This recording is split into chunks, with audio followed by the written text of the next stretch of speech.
우리의 왕되신 주 예수 그리스도께 목소리 높여 찬양합니다. 찬양하세, 찬양하세, 찬양하세. 왕께 소리 높여 찬양 드리세. 찬양하세, 찬양하세, 찬양하세. 왕께 소리 높여 찬양 드리세. 찬양받기에 찬양받기에 합당하신 주님, 언제나 동일하신 주.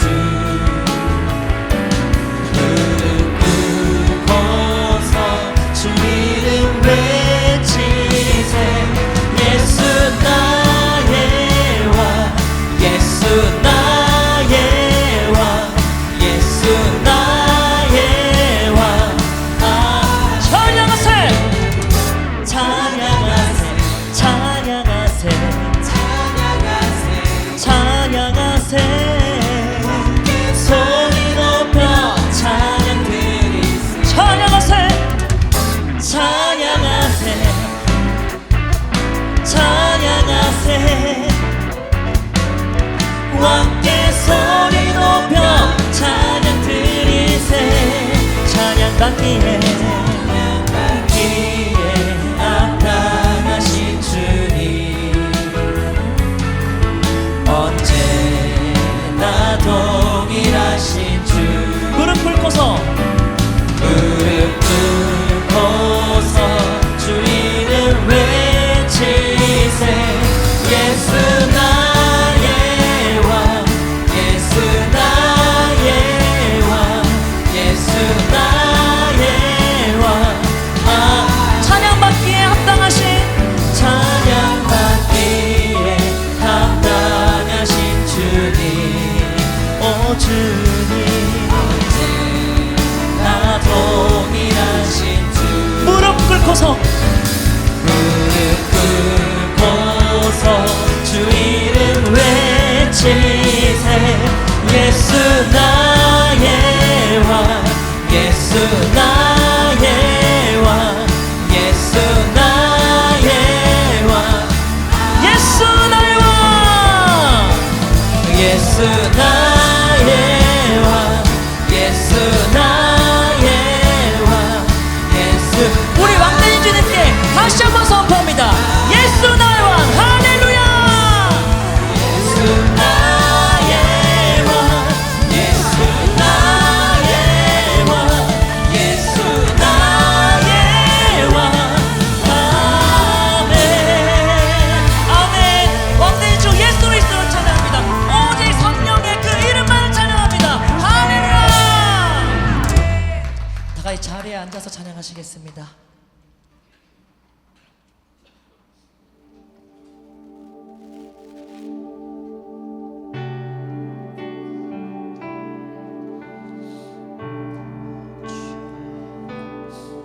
정말 삶을 인도하시옵소서. 강력히 역사해 주옵소서. 보여지는 예배 아니 마음으로 드리는 예배, 노래하는 찬양보다 삶으로 고백되는 예배, 나를 위한 예배 아니 주님 뜻을 향한 예배, 내 마음과 정성 다하여서 주 앞에 드려지는 예배,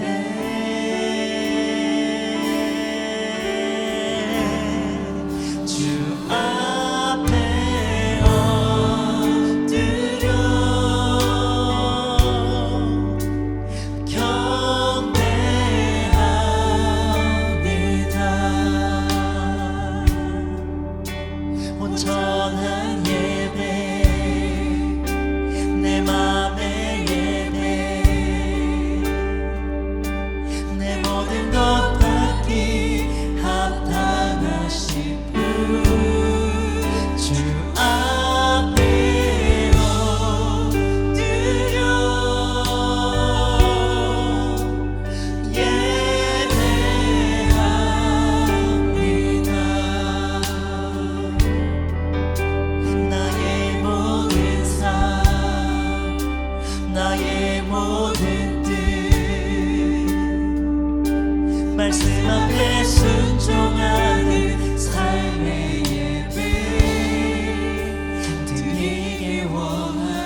오직 주님만이 오늘 예배 속에 임해 주시옵소서.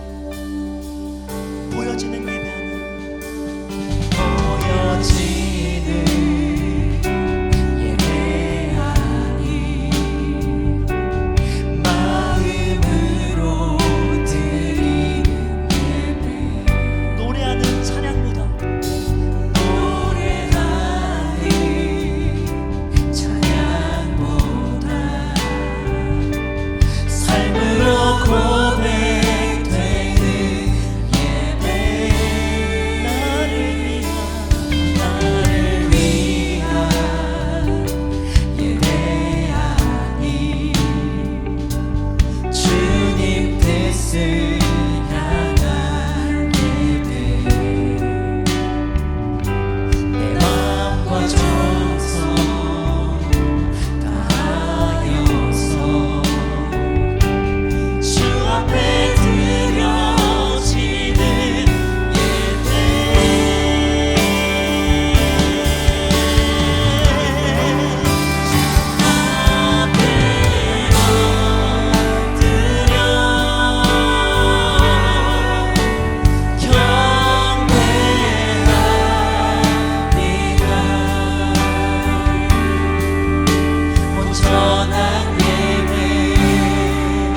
살아계신 하나님 아버지, 추석 연휴를 하나님 은혜로 잘 보내고 건강한 모습으로 거룩한 주일을 맞이하게 하시니 감사합니다. 신령과 진정으로 예배드릴 수 있게 인도하시니 감사합니다.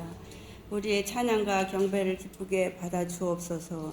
주님, 언제나 살아 역사하시며 우리가 하나님의 자녀다운 모습으로 살아가기를 원하시는데 연약함과 부족함 때문에 말씀대로 살아가지 못하였습니다. 우리의 무지함과 불순종의 죄를 용서하여 주옵소서. 사랑의 주님, 우리 교회가 목사님을 비롯한 모든 성도들이 주의 사명을 말씀으로 감당해낼 수 있도록 인도하여 주옵소서. 두 날개 천회복 비전을 이루어가는 건강한 교회가 되게 하옵소서. 온 성도가 가을 사역을 기도로 준비하며 진행하고 있습니다.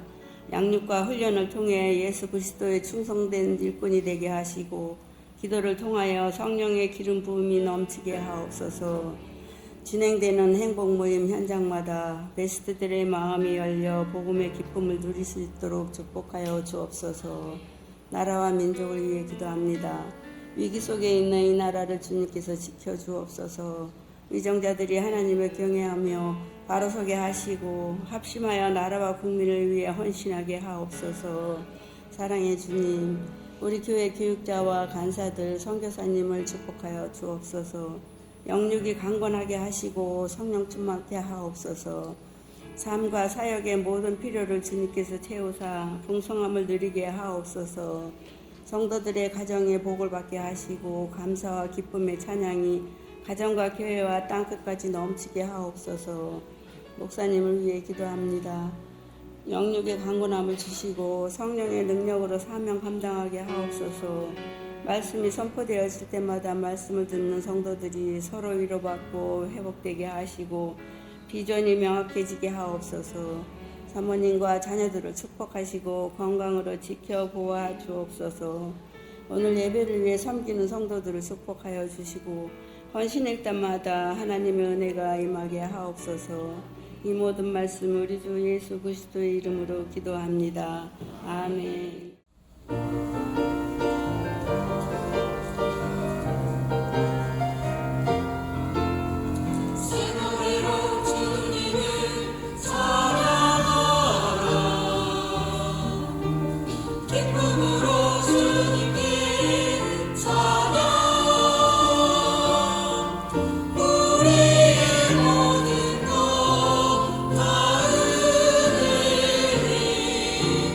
소리 높여 주님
나는 예수 그리스도의 군사다.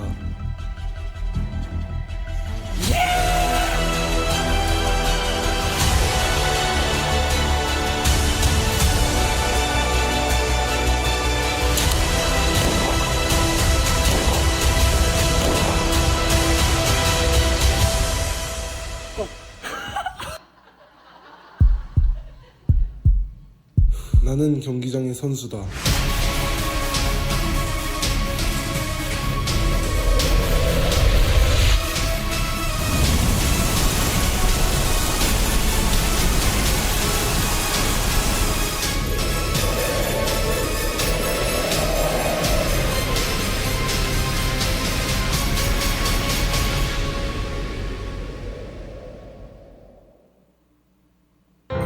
나는 밭의 농부다.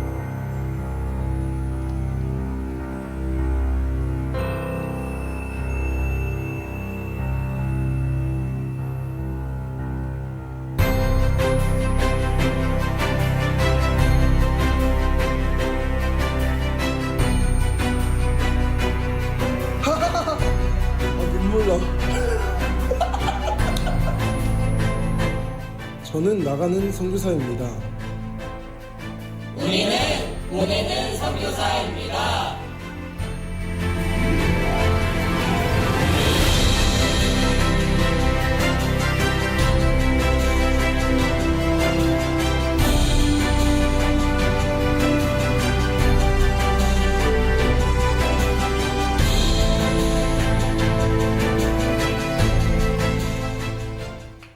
우리 하나님 말씀 같이 보도록 하겠습니다. 하나님의 말씀은 역대상 21장 18절로 27절까지의 말씀입니다. 역대상 21장 18절로 27절. 우리 한 절씩 교독하겠습니다. 여호와의 천사가 갓에게 명령하여 다윗에게 이르시기를 다윗은 올라가서 여부수 사람 오르난의 타작마당에서 여호와를 위하여 제단을 쌓으라 하신지라.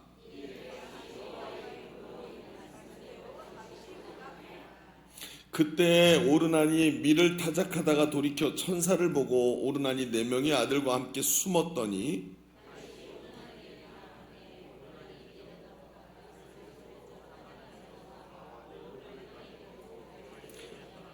다윗이 오르난에게 이르되 이 타작하는 곳을 내게 넘기라. 너는 상당한 값으로 내게 넘기라. 내가 여호와를 위하여 여기 한 제단을 쌓으리니 그리하면 전염병이 백성 중에서 그치리라 하니.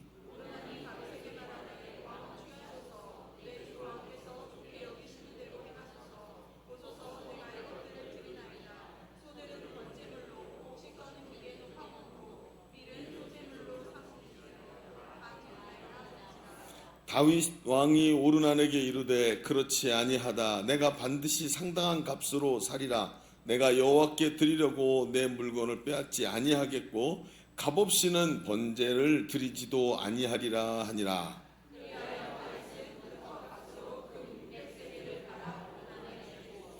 다윗이 거기서 여호와를 위하여 제단을 쌓고 번제와 화목제를 드려 여호와께 아뢰더니 여호와께서 하늘에서부터 번제단 위에 불을 내려 응하시고 여호와께서 천사를 명하심에 그가 칼을 칼집에 꽂았더라. 아멘. 여러분, 조금 지난 이야기입니다만 요즘에 얼마 전에 정부에서 소비 지원금이라고 해서 2번을 국민들한테 돈을 주었습니다. 근데 저는 이것에 대해서 무슨 다른 얘기를 하려고 하는 게 아니고 제가 이걸 보면서 좀 특이한 현상을 좀 봤습니다. 뭘 봤냐면요, 그럼 돈을 줬는데 이걸 받고 감사하는 사람을 본 적이 없는 것 같아요. 물론 개인적으로는 어떤 생각이 있었을지 모르겠습니다만 정치적으로 또 경제적으로 여기 논의할 것들이 많이 들어있다고 생각되기도 합니다만 우리가 성경적으로 바라볼 때 우리의 모든 것을 채우시는 분은 하나님이신 줄로 믿습니다. 그렇죠. 우리가 마태복음 10장 29절에 보면 참새 2마리가 한 아사리온에 팔리는 것이 아니냐. 경제 논리죠. 경제적으로 지금 이 물가를 말하는 겁니다. 그런데 너희 아버지께서 허락하시지 않으면 그 하나도 땅에 떨어지지 아니하느니라 하고 성경이 말을 해요. 그렇다면 말입니다. 세상의 모든 것이 다 경제적 논리 안에 돌아가고 이런 원리 저런 원리 정치적 원리 속에서 우리가 뭐 식물을 얻고 또 우리가 월급도 받고 한다고 생각되지만 성경은 우리의 삶을 채우시는 분이 하나님이시라고 정확하게 말하고 있습니다.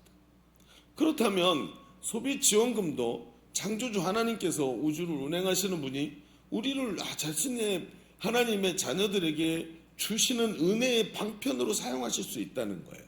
채우시는 하나님께 감사하는 것은 말입니다.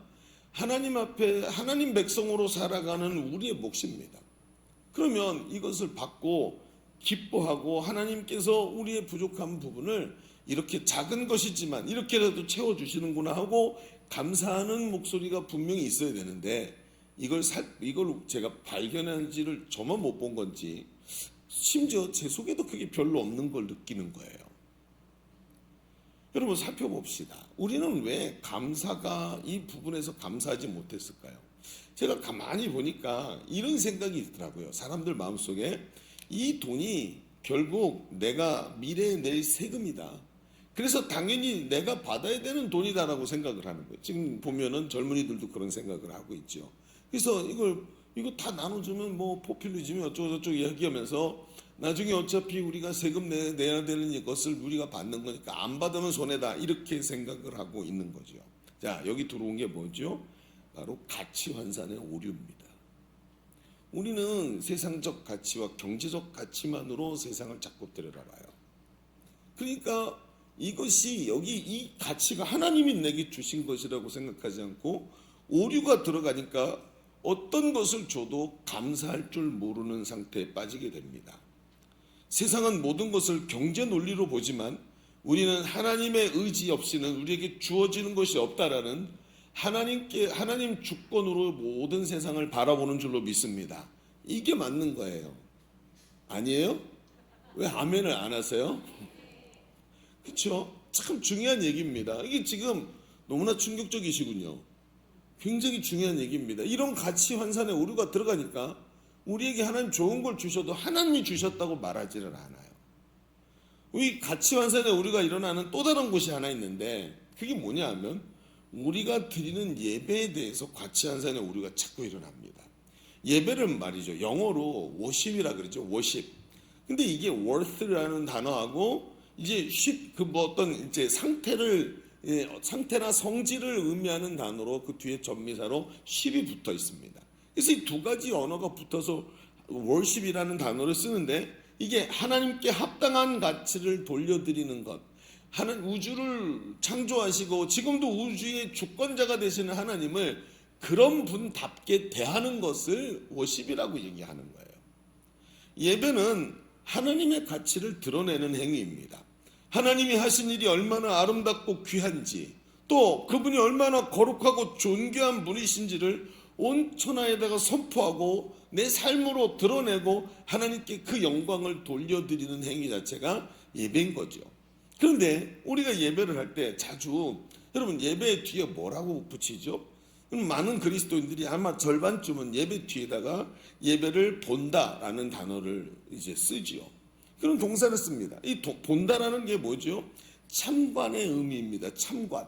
그러니까 예전에 무당이 구슬할 때 그 옆에서 무당 구슬하는 걸 지켜본다. 이런 의미의 용어가 그냥 이제 우리에게 밀려 내려온 겁니다. 그러다 보니까 예배를 본다라고 합니다. 어떤 행사에 가서 참여해서 거기서 함께 있으면서 거기서 멤버십을 받아들이는 이런 식의 이야기로 가는 거죠. 그래서 그 참여를 통하여 어떤 자격이나 자기가 거기에 속해 있다라는 증명을 하는 행위로 얘기할 때 본다라는 이야기를 합니다. 그리고 일종의 축복을 그래서 내가 멤버십을 갖고 있기 때문에 권리가 있고 축복을 받을 권리가 있는 정도로 보는 것. 우리가 자주 예배를 하면서 예배의 가치를 자꾸 중요하게 보지 못하고 가볍게 여기고 있는 이유들도 분명히 가치 환산의 오류가 그 속에 들어있는 것입니다. 어떤 사람들은 예배를 굉장히 중요하게 생각하지만 많은 분들이 예배를 굉장히 중요하다고 말은 하면서도 예배에 대한 그 귀함을 우리의 삶으로 받아들이지 못하는 오류들을 경험할 때가 많으니까요. 여러분, 하나님은 예배를 귀하게 보시고 하나님께 예배하는 사람들을 회복시키시고 축복하시는 줄로 믿습니다. 그러면 우리에게 뭔가 예배를 향한 가치 환산에 우리가 들어있다는 게 보이는 거예요. 오늘 우리가 읽은 이 성경에 보면 다윗은 예배하는 사람으로 유명합니다. 물론 우리가 다윗을 알 때 다윗이 골리앗을 때려잡고 그리고 이스라엘의 왕이 되고 통일왕국의 왕이 되고 이런 모습으로 보지만 성경을 자세히 들여다보면 시편 같은 데를 보면 다윗이 지은 노래가 꽤 많다는 걸 알게 됩니다. 다윗은 수금을 타는 사람이고 하나님 앞에 찬송하는 사람이고 예배하는 사람으로 자신의 아이덴티티를 굉장히 많이 가지고 있는 것을 우리는 보게 됩니다. 여러분, 그는 새 노래를 지으면서 하나님께 나가던 사람이었고 다윗은 찬양과 예배를 늘 성공적으로 하나님께 올려드린 어떤 대표적인 인물로 우리에게 성경에서 소개하고 있다는 것이죠. 오늘 우리가 읽은 성경은 바로 다윗이 예배하는 장면 하나를 우리에게 보여주고 있습니다. 하나님은 그 다윗의 예배를 받으시고 심지어 진노와 전염병, 질병을 멈추게 하시고 오히려 이 모든 것을 세상에서 단 한 번도 얻을 수 없을 만큼 큰 축복으로 뒤바꿔 버리시는 장면을 다윗의 예배를 통해서 우리에게 보여주십니다. 오늘 우리는 성공적인 예배에 대해서 이야기를 좀 나눠보려고 합니다. 하나님께서 합당하게 여기시고 하나님이 기뻐 받으신 이 다윗의 예배는 도대체 어떤 예배였는가? 우리의 예배와 어떤 부분이 좀 달랐는가? 그리고 그 예배를 통해서 오늘 우리가 우리의 예배를 좀 점검해 볼 수 있는 그런 시간이 되었으면 좋겠습니다. 부디 오늘 말씀을 통해서 하나님 앞에서 예배하는 마음을 회복할 수 있기를 주님의 이름으로 축복합니다. 자, 우리 주보 3면을 펼쳐보시면 오늘 말씀의 제목이 값없이 드리는 예배입니다. 이 오늘 제목은 굉장히 헷갈리는 제목이 되실 거예요. 잘 들어보셔야 됩니다. 자, 우리 첫 번째 이렇게 한번 써보십시다. 값없이 드리는 예배를 먼저 우리는 경계해야 됩니다. 자, 경계하라. 뭘 경계하라고요? 값없이 드리는 예배를 경계해야 됩니다. 자, 오늘 말씀을 좀 봅시다. 다윗은 나이가 지긋한 말년에 인구조사를 시행을 합니다. 인구조사는 국력을 점검하고 이렇게 계수하는 거죠. 이것으로 사실은 군대의 사이즈를 재는 겁니다. 그래서 다윗이 자신이 얼마나 전쟁에서 많이 승리했고 얼마나 대단한 업적을 남겼는가 하는 것을 드러내기 위해서 하는 것이죠. 하나님은 이 모습을 보면서 선지자 갓을 통해 다윗의 죄를 지적하시고 하나님의 진노를 받아서 온 이스라엘에 전염병이 돌게 되지요. 그래서 7만 명이나 되는 사람이 죽게 됩니다. 다윗이 이 모습을 보고 하나님께 기도합니다. 하나님, 이게 제가 지은 죄 때문에 이 백성들이 죽는다니 말이 안 됩니다 하면서 하나님께 간절히 죄를 회개하고 기도했더니 하나님의 천사가 이 전염병의 천사가 불칼을 들고 이스라엘을 휘젓고 다니다가 탁 멈추는 거예요. 멈추고 다윗에게 선지자를 통해 말합니다. 저 오르난이라는 사람의 타작마당에 가서 하나님께 제단을 쌓고 번제를 드려라 하고 얘기를 하죠. 그런데 가보니까 오늘 말씀해 보니까 마침 이 오르난이라는 사람이 오서방이에요. 오르난. 여기 오서방이 마침 자신의 타작마당에서 본인이 타작을 하다가 이 천사가 와가지고 이 진을 치고 불칼을 들고 있는 천사가 와 있는 것을 보고 무서워서 숨어 있죠. 그때 거기에 누가 와요? 다윗이 옵니다. 그리고 다윗을 통해서 이 모든 전말을 전해듣죠. 아, 하나님께 제사를 드리려고 한다라고 했더니 이 오르난이 이렇게 말을 해요. 우리 23절을 한번 읽어보겠습니다. 23절, 자, 다 같이 읽어보겠습니다. 시작. 오르난이 다윗에게 말하되 왕은 취하소서 내 주 왕께서 좋게 여기시는 대로 행하소서. 보소서 내가 이것들을 드리나이다. 소들은 번제물로, 곡식 떠는 기계는 화목으로, 밀은 소제물로 삼기 위하여 다 드리나이다 하는지라. 그러니까 오르난이 뭐라고요? 여기 하나님 원하시는 대로 하십시오. 지금 제가 갖고 있던 이 소들은 다 제물로 쓰시고 이 기구들은 다 나무로 만든 기구들은 장작으로 다 쓰시고 밀은 다 소제물로 쓰셔서 하나님께 예배 드리십시오. 그렇게 얘기를 합니다. 얼마나 귀합니까? 하나님이 예배하는 길을 다 여섰구나. 아닙니다. 다윗은 그렇게 생각하지 않습니다. 다윗은 그때 결코 그냥 그것을 받아들이지 않습니다. 그 다음 절을 볼까요? 24절을 제가 읽어보겠습니다. 다윗 왕이 오르난에게 이르되 그렇지 아니하다. 내가 반드시 상당한 값으로 사리라. 내가 여호와께 드리려고 네 물건을 빼앗지 아니하겠고 값없이는 번제를 드리지도 아니하리라 하니라. 자, 우리는 이 장면을 절대 가볍게 넘겨서는 안 됩니다. 여기 다윗이 생각하는 예배의 모습이 보이는 거예요. 여러분, 예배가 뭡니까? 기독교는 이런 말이 있어요. 기독교는 종교가 아니라 관계다. 종교라는 어떤 의무를 만족시켰을 때 신이 기뻐가지고 그 의무를 만족시키는 사람에게 축복을 해주는 그런 계약적 종교가 아니라 하나님과 관계성이다라고 이야기한단 말이죠. 이 말의 핵심에는 예배가 들어있습니다. 기독교의 예배는 관계가 회복되었다는 의미가 바로 기독교의 예배입니다. 우리는 이 이야기를 하기 전에 먼저 구약의 예배를 짚어보십시다. 구약의 예배의 의미가 뭐죠? 여러분, 죄인은 결코 거룩하신 하나님 앞에 설 수가 없습니다. 죄인이 만약에 그 죄를 가지고 공의로우신 하나님 앞에 서면 하나님의 공의가 그 죄를 심판하고 그 자리에서 멸망당하게 되는 거예요. 그래서 하나님을 만난 사람은 화로다 나여 내가 하나님의 얼굴을 배웠으니 죽게 되었도다 라고 말하는 이유가 바로 이겁니다. 그러나 우리가 잘 알고 있듯이 우리 하나님의 사람들은 하나님께 나가야 하나님이 주시는 회복과 은혜를 누리죠. 그리고 하나님이 축복해 주시죠. 그런데 죄 때문에 하나님을 만날 길이 없는 거예요. 여기서 필요한 게 바로 제사였습니다. 바로 희생제사 말이죠. 히브리서 9장 22절에 이런 말씀이 있어요. 같이 읽어보겠습니다. 히브리서 9장 22절 시작. 율법을 따라 거의 모든 물건이 피로 정결하게 되나니 피 흘림이 없은즉 사함이 없느니라. 그렇죠. 모든 피 흘림으로 죄 사함을 얻는다는 거예요. 죄의 싹이 무엇입니까? 죄의 싹은 사망입니다. 죽음입니다. 그런데 그 죽음에다가 값을 치러야지 되는데 그 값이 뭐냐면 죽음에다가 치를 수 있는 값은 생명밖에 없는 거예요. 생명의 값을 치르고 피값을 치루어야 그래야 죄 사함을 얻게 되는 것입니다. 그래서 성막 제사는 제사하는 사람이 어린 양을 가지고 와서 양에게 안수를 하죠. 제물에게 안수를 합니다. 그리고 자신의 죄를 제물에게 전가를 합니다. 그리고 그 제물이 그 죄를 안고 죽습니다. 죽임을 당하고 피를 뿌리게 하고 그 제물을 하나님께 태워 올려드리고 죄 사함을 받아 하나님께 나가는 길이 열리는 것입니다. 그래서 성전 제사는 이 죄악된 이스라엘 백성의 죄악을 하나님께서 다 없다 하시고 하나님이 축복해 주시려고 성전 제사를, 성막의 제사를 만드신 거예요. 그렇습니다. 우리의 어린 양 되신 예수 그리스도의 희생으로 하나님과 우리 사이의 관계가 회복이 되고 하나님께 나갈 수 있는 길이 열린 줄로 믿습니다. 그래서 지금도 이 자리에서 우리가 예배하면서 아무렇게나 예배하는 게 아니에요. 어떻게 예배하죠? 우리가 부르는 노래 중에 이게 있죠. 보혈을 지나 하나님 품으로, 보혈을 지나 아버지 품으로. 이 노래의 의미가 뭡니까? 이 노래의 의미가 바로 이 내용이에요.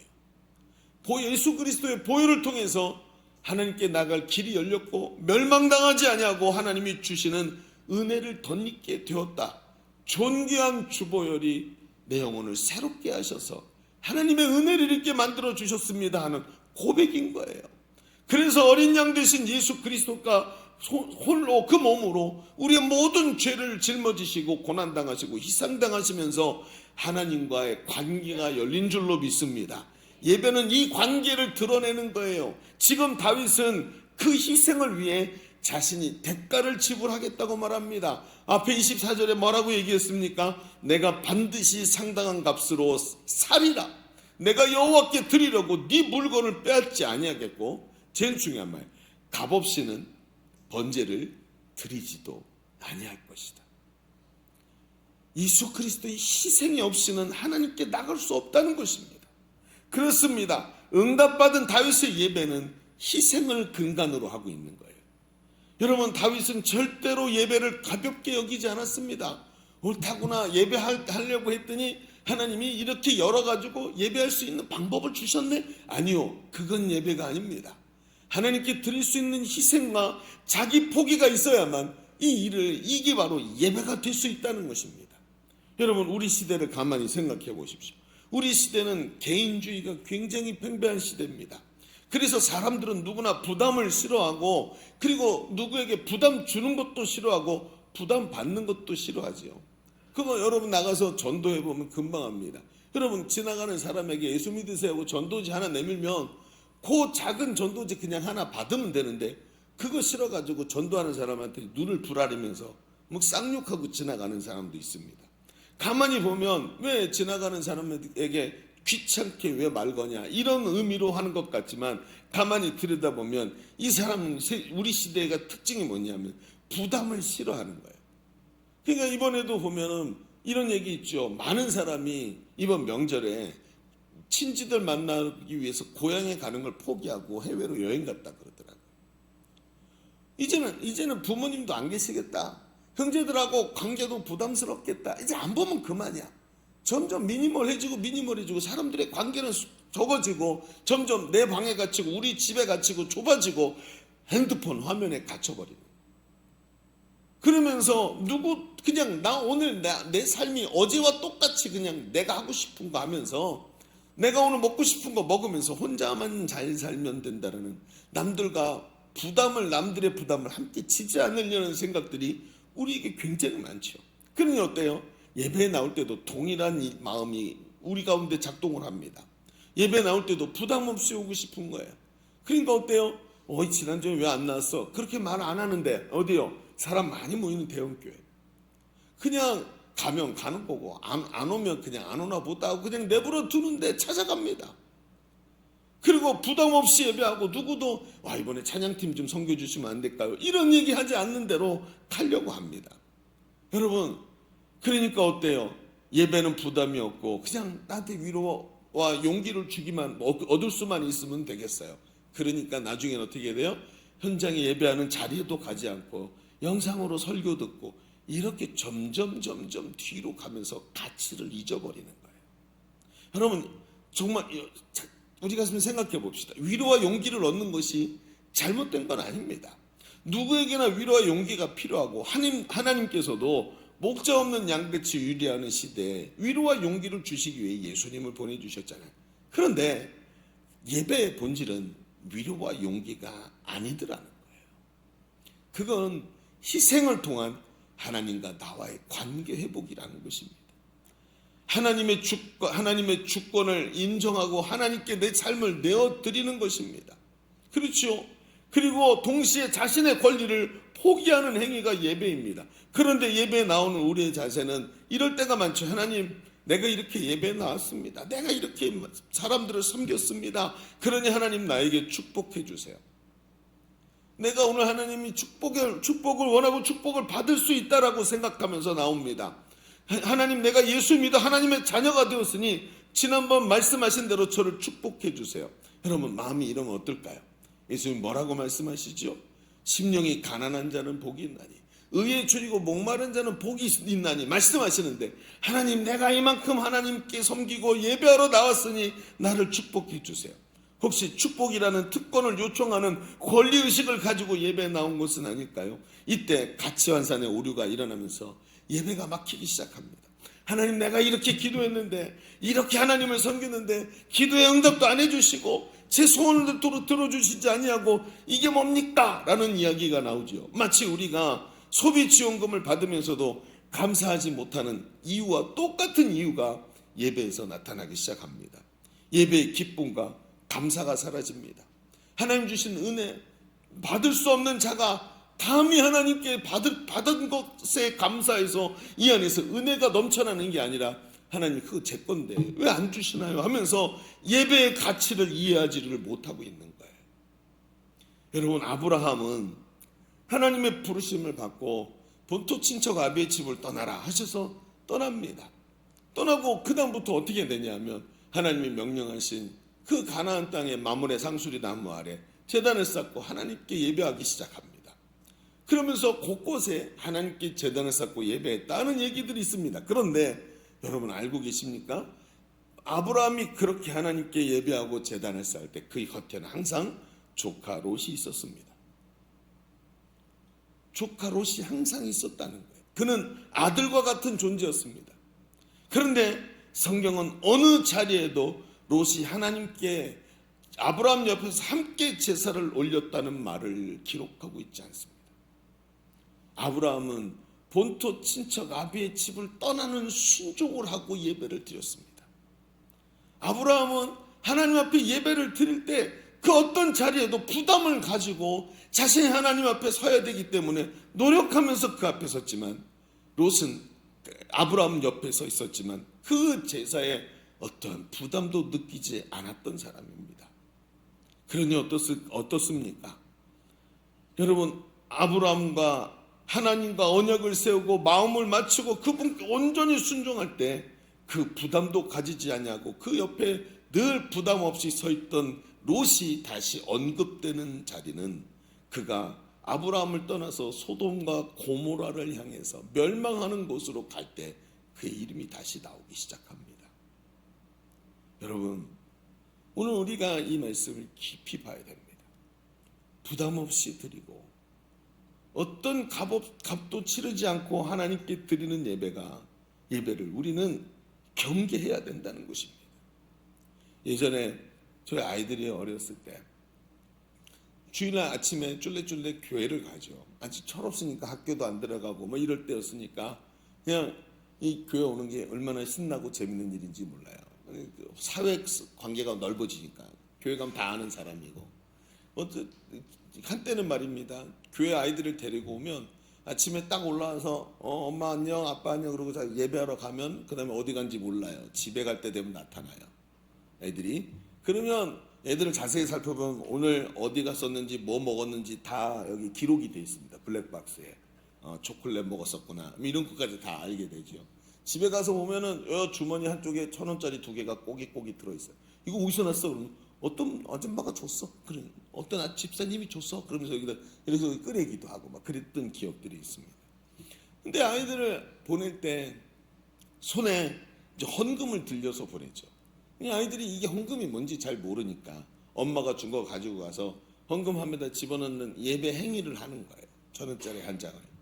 근데 아이들이 교회로 오면 말이죠, 어느 날부턴가 이제 일주일에 한 번 삼촌들이 조카들을 만나는 이제 의식이 있어요.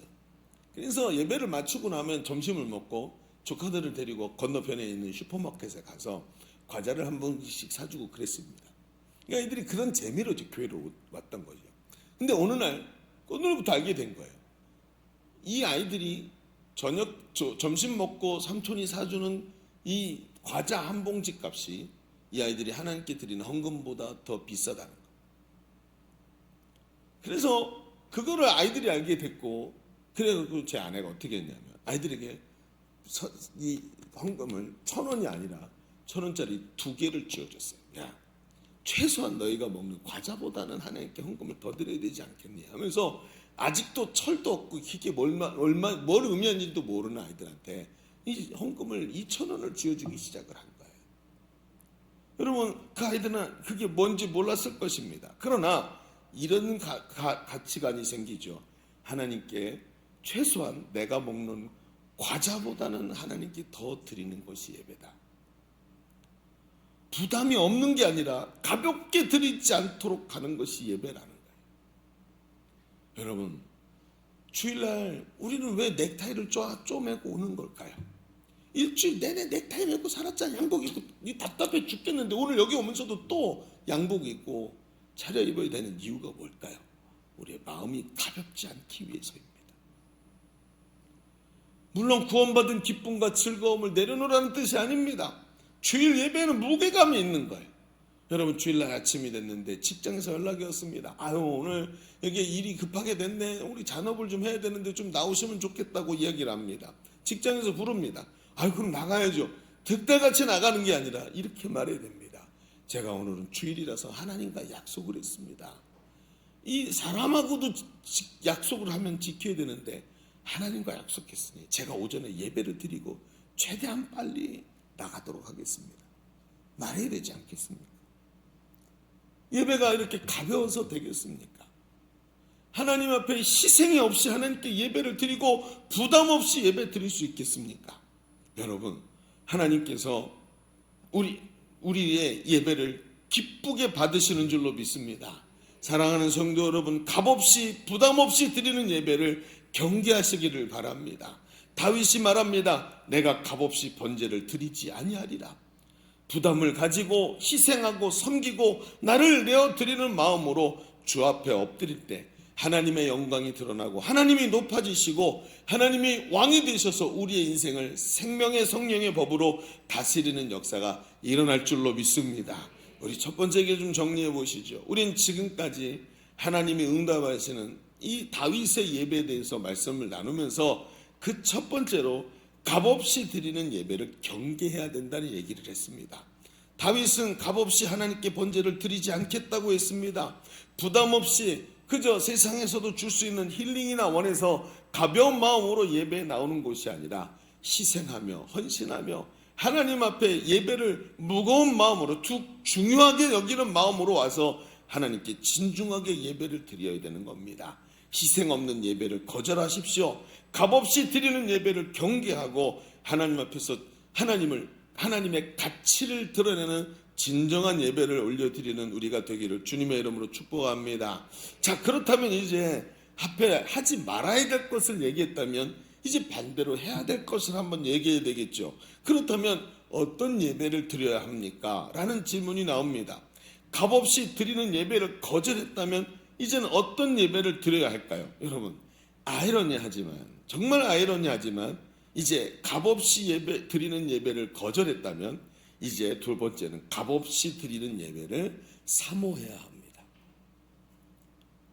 아니, 똑같은 이야기인데 앞에는 거절하라 그러고 뒤에는 사모하라 그러고 이상하지요. 그런데 벌써 보니까 아멘 하시는 분들이 계시는 걸 보니까 눈치가 빠르시군요.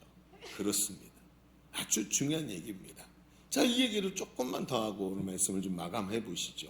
성경은 오늘 우리가 읽은 이 다윗이 하나님께 예배하는 사건의 결말을 우리에게 보여주고 있습니다. 26절, 27절에 보니까 다윗이 이렇게 예배를 했더니 어떤 일이 벌어져요. 다윗이 거기서 여호와를 위하여 제단을 쌓고 번제와 화목제를 드려 여호와께 아뢰었더니 여호와께서 하늘에서부터 번제단 위에 불을 내려 응답하시고, 마치 엘리야가 갈멜산에서 하나님께 제사를 지낼 때 하늘에서 불이 내려서 옆에 있는 또랑에 있는 물까지 싹 말리게 한 것처럼 그렇게 불을 내려서 응답하시는 정말 경이로운 장면을 보게 되는 것이죠. 그리고 여호와께서 천사를 명령합니다. 자, 그 칼을 이제 칼집에 꼽아라. 무슨 얘기죠? 내 전염병을 끝내고 하나님의 진노가 딱 끝났다는 얘기입니다. 용서를 받았다는 거예요. 자, 그리고 그 장면이 딱 끝납니다. 그리고 나선 이제 역대상 21장이 끝나고 22장으로 넘어가죠. 22장 1절에 탁 넘어오면서 바로 연연결해서 다윗이 이렇게 말합니다. 자, 이번엔 같이 읽어볼까요? 자, 같이 보십시오. 앞에 보시고 시작. 다윗이 이르되 이는 여호와 하나님의 성전이요 이는 이스라엘의 번제단이라 하였더라. 여러분, 그렇습니다. 뭐라고요? 여기가 하나님의 성전이다. 여러분, 성전, 지금 이 상황에서 우리가 이제 쭉 큐티를 해오신 분들은 기억이 나실 겁니다. 앞에 무슨 일이 있었냐면 다윗이 하나님의 성전을 건축하고 싶습니다 라고 말할 때 하나님께서 뭐라 그러셨어요? 안 돼 라고 얘기했어요. 너는 피를 많이 흘렸어. 네 손에 너무 많은 피를 묻혔기 때문에 너는 성전 짓기에 합당하지 않아 라고 얘기를 했어요. 그럼 여러분, 아, 그렇구나, 안 되는구나 하고 그냥 하나님이 주신 은혜만 감사하고, 아, 저는 지으면 안 되는군요 하고 있던 이 다윗이 이 장면부터 생각이 싹 바뀌어요. 이 하나님께서 여기에 이 제물에 불을 확 내리시고 임재하시는 장면을 딱 보더니 뭐라 그러면 여기가 성전터구나, 여기가 바로 그 성전이 돼야 하는구나 하면서 여기다가 성전을 지을 마음이 회복이 됩니다. 무슨 얘기예요? 아니, 하나님 짓지 말라 그러셨잖아요. 아니요, 짓지는 않지만 준비할 수는 있는 거예요. 참 기가 막히죠. 지난 금요철에 때도 우리 이 말씀 나눴잖아요. 짓지는 않아요. 그런데 여러분, 짓지 않았다고 준비까지 안 합니까? 이 성전이 얼마나 크고 얼마나 웅장하고 얼마나 하나님의 영광을 드러내기 위해서 보석으로 금으로 은으로 장식돼야 되는지 알잖아요. 이게 한 사람의 생애를 가지고 만들 수 있는 게 아니에요. 아무리 왕이라도. 그러니까 이때부터 다윗이 자기가 가진 모든 역량을 동원해서 하나님의 성전을 지을 수 있는 준비를 하기 시작합니다. 그렇죠?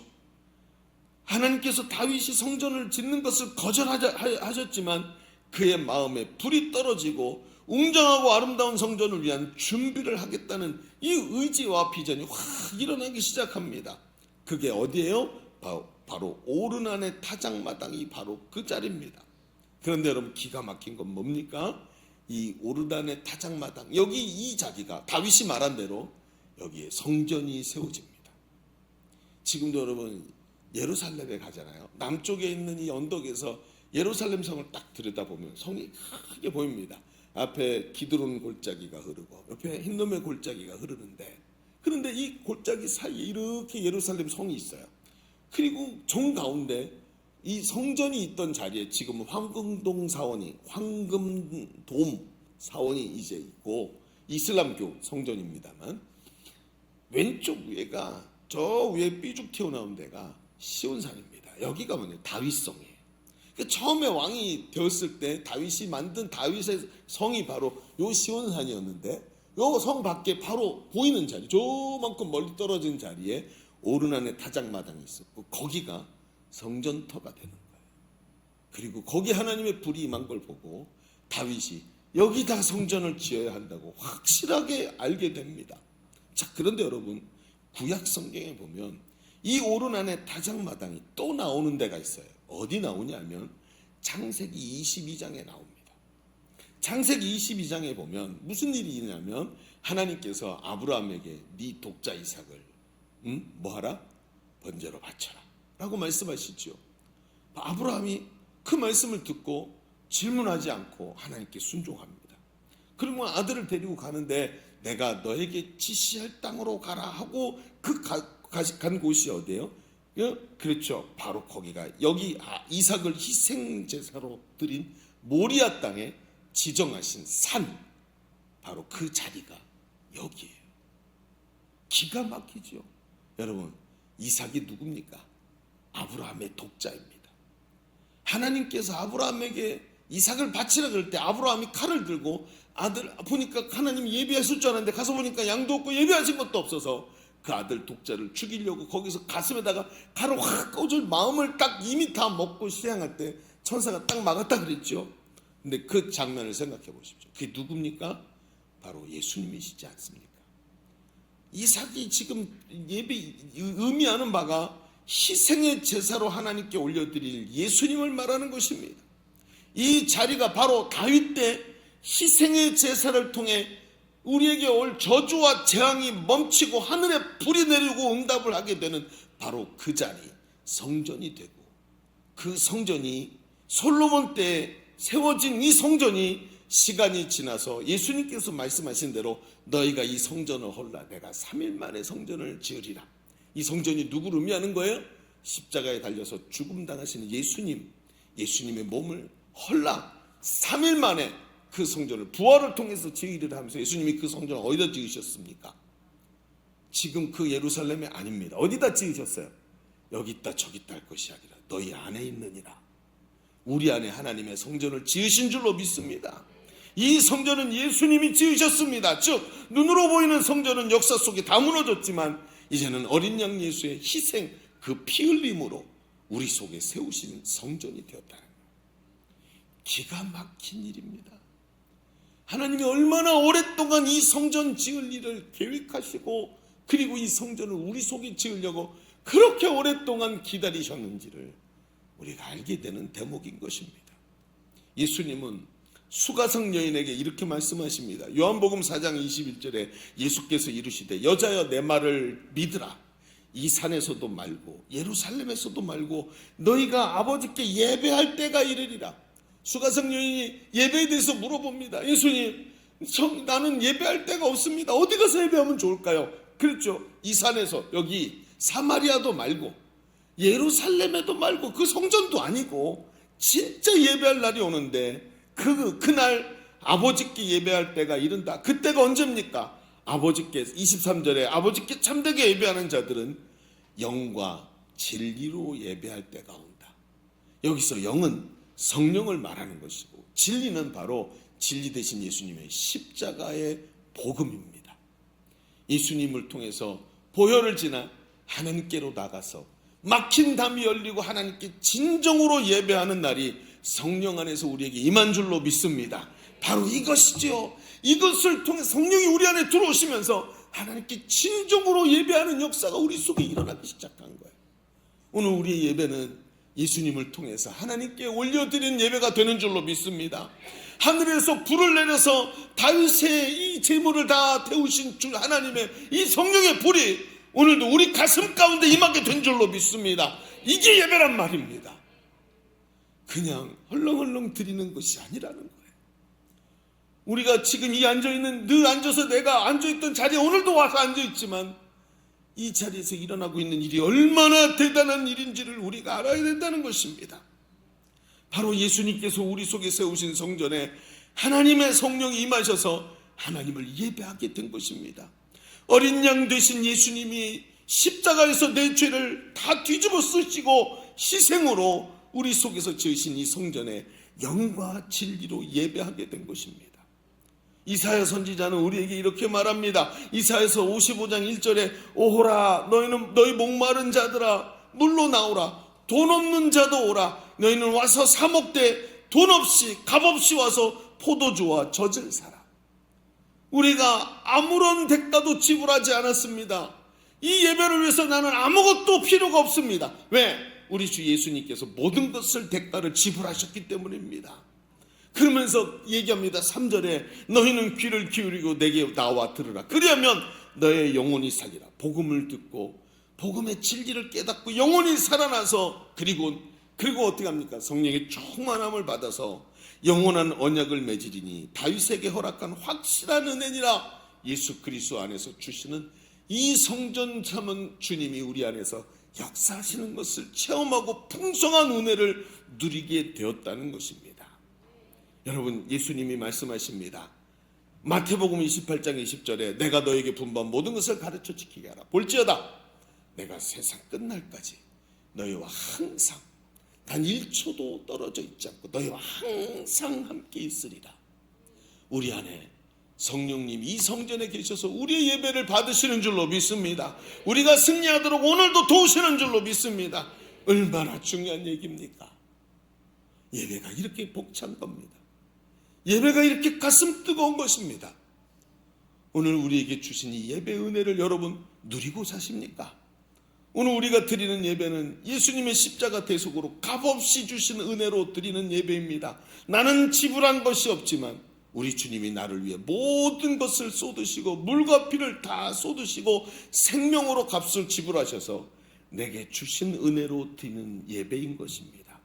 이 성전에서 드리는 제사로 인해 재앙이 멈추고 이 성전에서 드리는 예배를 통해 하나님이 우리와 늘 함께 계시고 이 성전에서 드리는 예배를 통해 하나님이 주시는 은혜와 축복을 오늘 우리가 누리게 된 줄로 믿습니다. 이걸 확신한다면 오늘 우리의 예배는 기쁨과 희열로 넘쳐나지 않겠습니까? 여러분, 영국에 가면 스코틀랜드라는 나라가 있죠. 근데 이 스코틀랜드에 유명한 게 뭐냐면 스코틀랜드 장로교회입니다. 사실 우리가 지금 거의 스코틀랜드는 장로교회 산실이라고 얘기를 합니다. 그래서 우리의 신앙이 영국의 스코틀랜드 장로교회와 연결이 되어 있습니다. 근데 이 스코틀랜드 장로교회에 유명한 게 뭐가 있냐면 언약교도라는 사람들이 있었습니다. 이들이 누구냐면 영국의 왕 찰스 1세가 뭐라고 얘기했냐면 왕권 신수설을 이제 주장을 했어요. 여러분, 영국의 국교 그러면 성공회죠. 지금도 여기 성공회도 있고 영국 성공회가 지금 영국 교회입니다. 근데 이 영국 교회가 얼마나 피를 많이 흘리게 했는지 몰라요. 그러니까 이 영국 성공회가 스코틀랜드를 굉장히 핍박을 해서 개신교, 그러니까 기독교인들을 크게 핍박하고 많은 사람을 죽였습니다. 왜냐하면 이걸 부인하는 거예요. 이건 국교회니까 왕이 하나님과 동등한 자격을 가져요.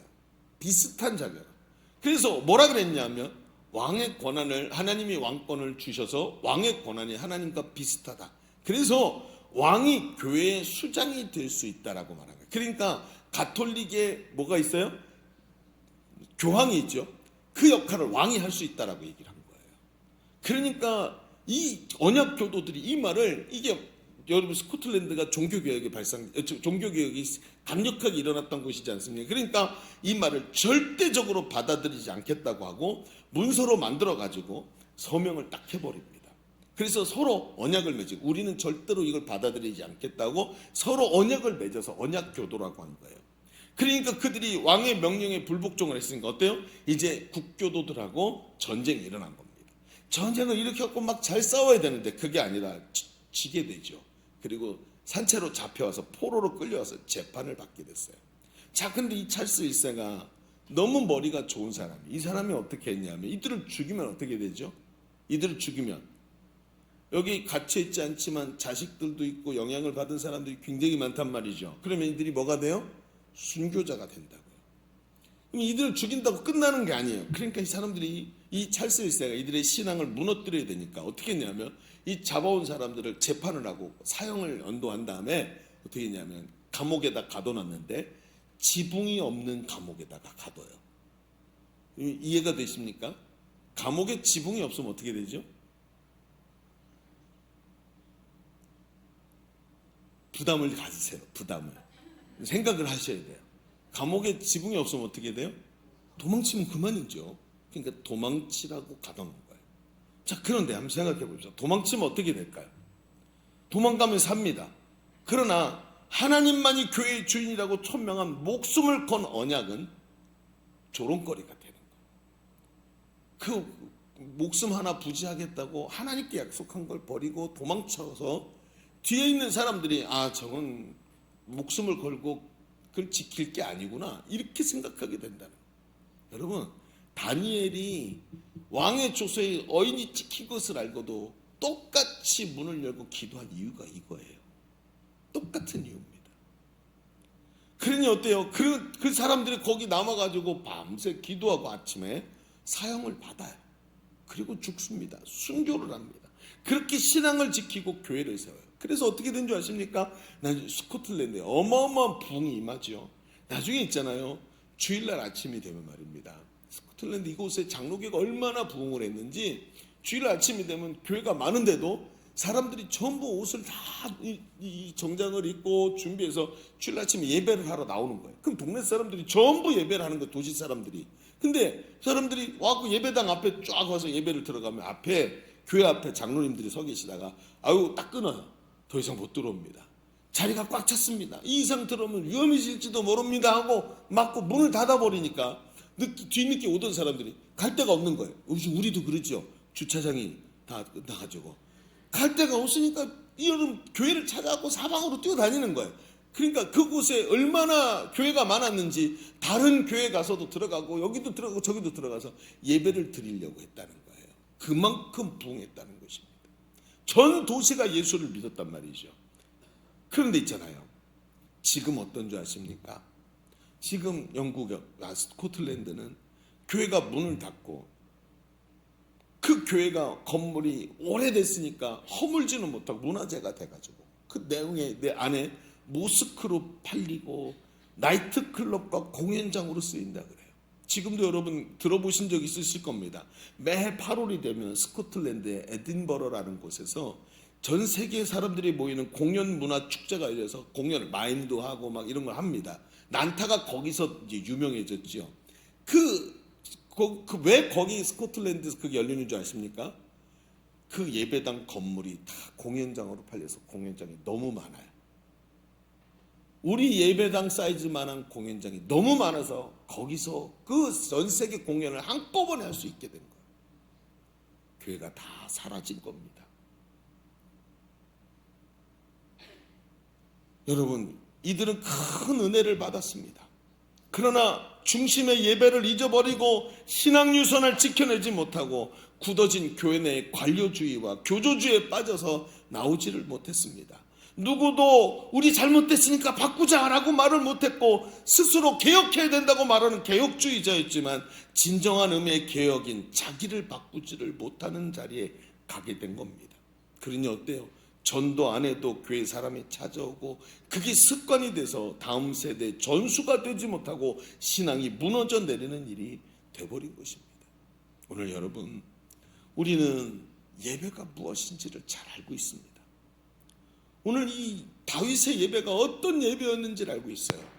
오늘 말씀을 들으면서 우리 시대와는 너무나 다른, 정말 하나님 앞에서 내 심령 안에 세워진 성전, 그 안에 하나님 앞에 부담을 가지고 희생의 예배를 올려드리는 것이 뭔지 우리는 너무 잘 알게 되었습니다. 여러분, 오늘 우리 안에 은혜의 예배를 회복해야 될 줄로 믿습니다.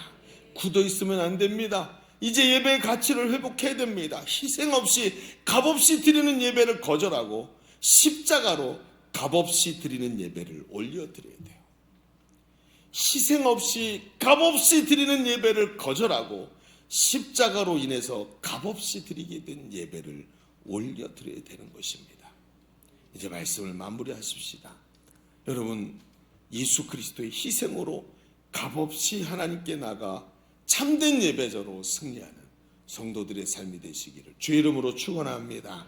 우리 기도하겠습니다. 오늘 말씀의 은혜를 마음에 깊이 새기십시다. 예배를 너무 가볍게 여기고 있는 것은 아니었는지, 우리 주님이 그 모진 고통 당하고 십자가에서 우리에게 주신 이 귀한 예배를 세상이 부른다고, 친구가 부른다고, 돈이 부른다고 너무나도 손쉽게 포기한 건 아니었는지, 하나님이 나의 주인 되시는 것, 주님 앞에 엎드려 경배하는 것인데 이 하나님께 드린 예배를 어떤 희생도 치르지 않고 손쉽고 가볍고 부담 없이 드리려고 했던 건 아닌지, 오늘 하나님 나의 예배하는 자세를 주님 바꾸기를 원합니다. 소중한 것을 주님께 드리는 진정한 희생의 예배를 하나님께 드리게 하여 주옵소서. 오늘 말씀의 은혜를 붙잡고 우리 먼저 주님 한 번 외치고 기도합니다. 주여 하나님, 그 예배를 주님 우리에게 허락해 주시는 감사합니다. 주님을 만나고 하나님 앞에 엎드려 경배하며 주의 아버지 하나님 말씀에 우리의 눈물을 쏟을 수 있는 예배, 하나님께서 기뻐 받으실 만한 예배를 올려드릴 수 있는 은혜 주시옵소서. 오늘 이 말씀이 우리 심령 중심에 들어가게 하여 주시옵소서. 진정한 예배 되어서 하나님 앞에 받으실 만한 아름다운 예배를 올려드리게 하여 주옵소서. 부담이 없고 그저 편안한 것만 원했던 것들을 내려놓게 하시고 희생과 헌신으로 하나님께 올려드릴 수 있는 진정한 예배가 되게 하여 주옵소서. 예배의 가치가 회복되게 하여 주옵소서. 주님 인도하소서. 오 하나님 감사합니다. 하나님 감사합니다. 오늘도 우리에게 예배를 깊이 바라볼 수 있는 은혜를 주시니 감사합니다. 습관적으로 드리는 예배가 아니라 희생과 헌신으로 소중한 것을 주님께 드리며 하나님께 예배하는 자 되게 하여 주옵소서. 우리 안에 예수 그리스도께서 성전 만들어 주시고 우리 안에서 예배하게 만드신 그 성령의 인도하심을 따라 날마다 감격하며 예배하는 성도의 삶이 되게 하여 주옵소서. 감사드리며 예수님의 이름으로 기도하옵나이다. 아멘. 우리 하나님께 감사의 박수 올려드립니다. 아멘. 우리 시간 찬송하면서 준비하신 예물을 하나님께 올려드리겠습니다.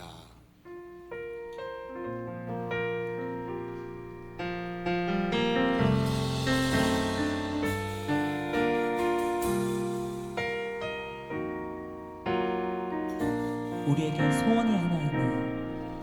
우리에게 소원이 하나 있네. 주님 다시 오실 그날까지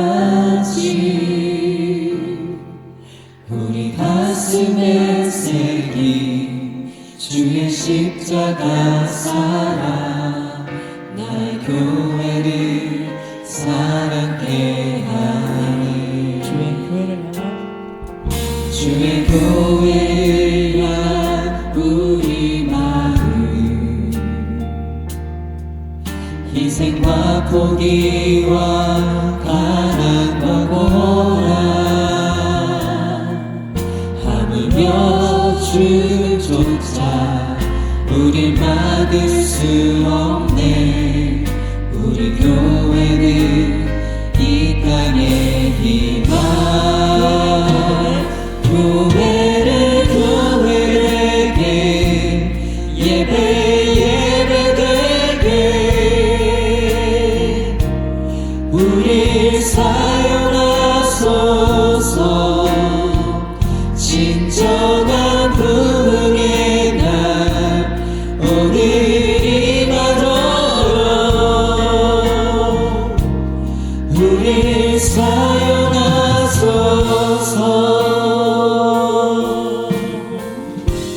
우리에게 소원이 하나 있다. 우리에게 소원이 하나이에 주님 다시 오실 그날까지 우리 가슴에 새긴 주의 십자가 사랑 나의 교회를 사랑케 하네.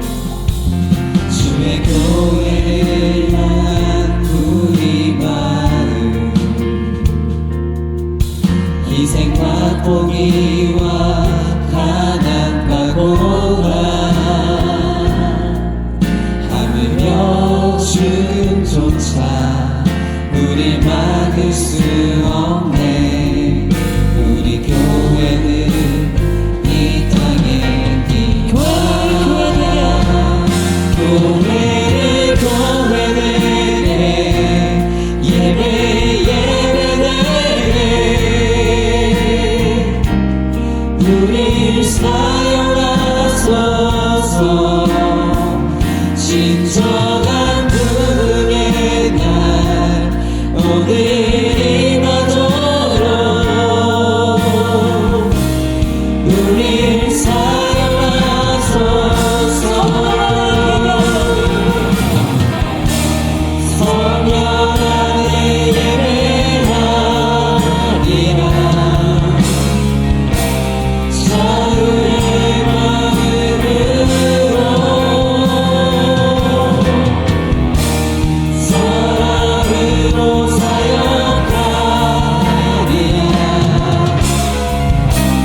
교회는 생명이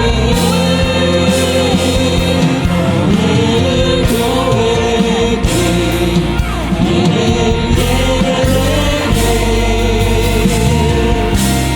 우리를 사용하소서.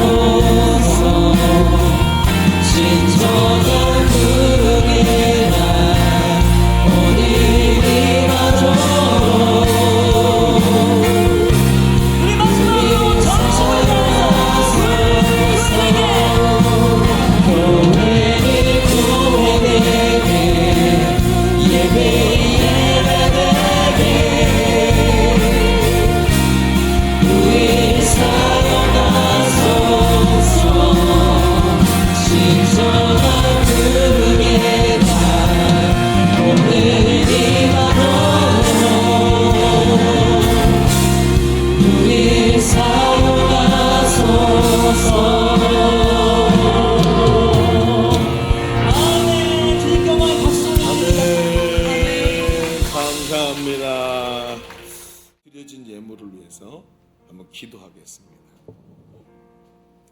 은혜로우시고 사랑이 많으신 하나님 감사합니다. 나 같은 존재 뭐라고 마치 수가성 여인을 찾아가셨던 것처럼 오늘 나의 삶에 찾아오셔서 참된 예배 가운데 나오라 라고 말씀하십니까? 하나님께 다윗처럼 예배하면서 하나님이 불을 내려주시고 위대한 역사를 이루시는 것을 나도 경험할 수 있도록 이렇게 불러주시는 은혜를 감사합니다. 하나님, 다윗이 열정으로 주님 앞에 예배했던 것처럼 나도 진실한 예배가 회복되게 하여 주시옵시고, 예배를 통해 주시는 은혜로 우리의 삶과 가정이 자손 대대로 하나님을 섬기며 축복받는 역사가 일어나게 하여 주옵소서.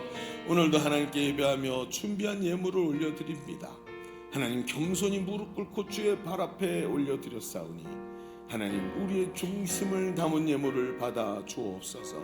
중심을 보시고 기쁘셔서 두 손을 들어 축복하시며 우리의 삶을 향해 하나님의 뜻이 펼쳐지도록 하나님 역사하여 주옵소서. 손길이 복을 받아서 그 드린 손길들마다 이 땅에서 채워주시는 은혜를 누리게 하여 주옵소서.